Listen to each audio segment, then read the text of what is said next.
laws of motion. Possible forces involving rods and strings. Rods can exert tension when pulled and thrust when pushed. Strings can only exert tension force. For example, we have A pushing B. As A is pushing B, there is a thrust force experienced by A. So the B is actually pushing A to the left. And the B is pushed by the rod or by A. So this is the thrust experienced by B because A pushes B to the right. TA, TB, they are action-reaction forces. When B is pulling A using a string or rod, the B is pulled to the left by A, and A is pulled to the right by B. Relationship in pulleys. Same magnitude of tension and acceleration, different direction of tension and acceleration with reference to the pulley. So here we have a ideal pulley. We have mass 1 kg, 1 kg, same mass, released from rest, so they are not moving. The tension force experienced by A is going upwards. The pulley pulls A upwards, and this tension force is the pulley being pushed downwards by A. And they are the same because they are action-reaction pair. And same thing with the B here. We have weight force downwards and tension force upwards. That's why we have no acceleration and the object remains stationary. These two forces are the same because they are action-reaction pair. And this force experienced by the pulley and this force experienced by the pulley, they are also the same magnitude because we have the same string here. So they are the same because we are using a smooth pulley or massless pulley. So same string, same tension.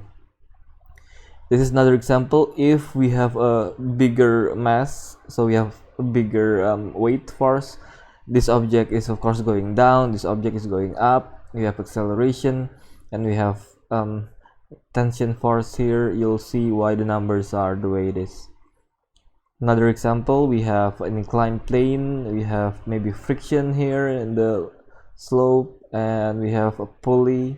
It's the same string, same tension, and the direction of the tension are not exactly the opposite. They are not 100% opposite each other, not 180 degrees in direction, but they are the same, and the acceleration also the same. So different does not necessarily mean opposite. FBD calculations, we use everything in chapter 1 about equilibrium and friction and weight and splitting forces to components, finding resultant, and so on. Whenever possible, we first use the FBD of all to find the acceleration, and then we use the FBD of each body to find the forces we want to find. Sometimes we combine this with SUFAT and kinematics.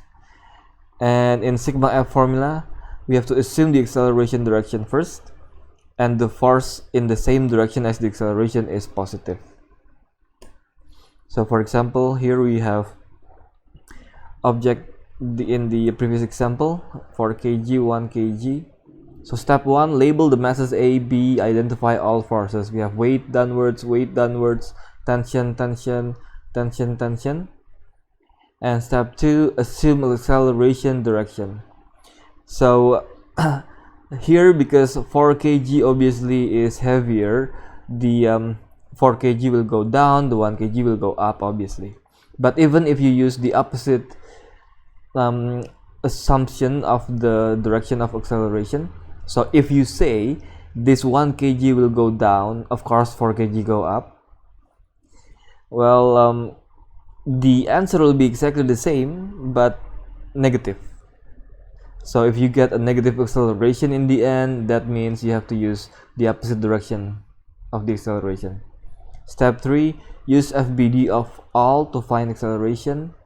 So here we have the FBD of all of this mass, because the WA is going downwards, the acceleration going upwards, opposite. So this WA is negative, this tension is positive because it's the same direction as acceleration, and this tension here is negative because they are the opposite direction, and this WB is positive because it is the same direction as the acceleration of B. So negative, positive cancel out. You can find the acceleration real quick. Remember, the mass is the mass of AB, so 1 plus 4 is 5 kg. Forces in the same direction as the assumed acceleration is positive. Forces acting on A is positive because it's going upwards, and negative going down. Forces in B positive going downwards, and negative, this is negative, going up. Okay, I'll change that later. FBD of each to find tension. So if you use the FBD of A, look at this FBD of A here. The WA is negative because it's in the opposite direction as the acceleration. So negative A WA positive tension equals the mass of A only times the acceleration. We know the acceleration is 6. We know the mass of A. We can find the T. Or you can use the FBD of B. WB is positive, T is negative, and we use the mass of B only. You get the same tension force. So you can use this to recheck your answer. Another way is to use the FBD of the two bodies from the beginning. So we use the FBD of A, the FBD of B. You'll get two equations into variables, and then you can substitute, eliminate to find the A and the T.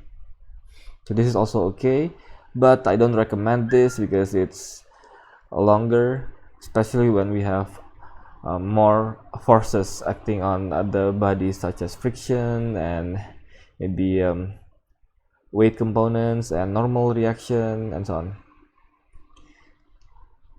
We have 3 boxes connected by strings pulled by this force 66 Newton. We have a rough floor, we have the coefficient of friction. So first of all, we know that the weight is 1 kg 10 newtons, 2 kg 20 newtons, 3 kg 30 newtons for the weights. For the normal reaction force, exactly the same because it's horizontal. And now we can find the friction acting on the 1 kg, 0.4 times 10, 0.4 times 20, 0.4 times 30, we get the frictions. And now we use the FBD of all in the horizontal direction. We have 4 going to the left, acceleration to the right, so this is negative. So minus 4, minus 8, minus 12 equals the 66. Plus 66 equals the total mass, 1 plus 2 plus 3, and we get the acceleration. To find the tension 1, this tension here, we can use the FBD of the 1 kg. FBD of the 1 kg, horizontally we have the forces T1 to the right, the friction 4 to the left.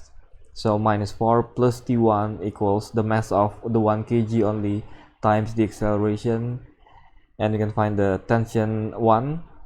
And for the FBD of the 2 kg box, we have friction 8 newtons to the left, and we have tension 2, we don't know yet, and this means we have minus 8, minus 11.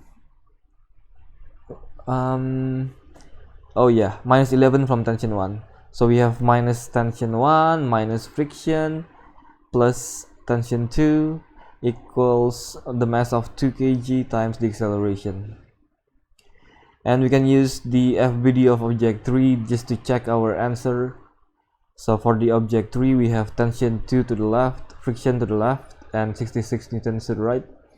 Tension 2, we know it's 33.